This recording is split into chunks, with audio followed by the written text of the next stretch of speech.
residente sa barangay Visitasyon. Sila yung mga nakatira sa gilid ng ilog. Binuwatan ng rescuers ang ilang bata. Kinailangan ring alalayan ang babaeng ito na hirap maglakad.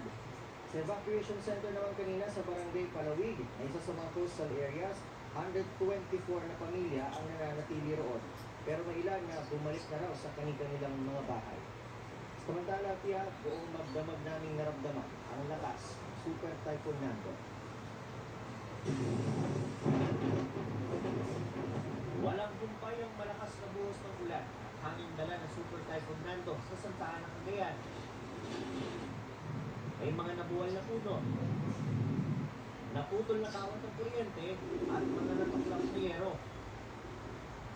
Halos zero visibility sa nadaanan naming port area dahil sa sama ng panahon. Biyernes, kung nandito tayo sa bahagi ito mismo na Santa Ana, Cagayan, at sabi ng mga mamingista noon ay kailangan nilang iangat ang kanilang mga bangka dahil aangat yung tubig dito sa bahagi ito. At ngayon, ganun lang yung nangyari. Dahil sobrang lakas ng hangin, sumilong muna kami sa gymnasium ng Santa Ana, kung saan lumikas sa mga galing sa baybayin. Matagal na kami dyan, sir, pero lumilas lang kami kaninang malakas na kalimang gabi. Kaya lumilas kami. Bago magtanghali, mas lalo pang lumakas ang Super Typhoon Nando.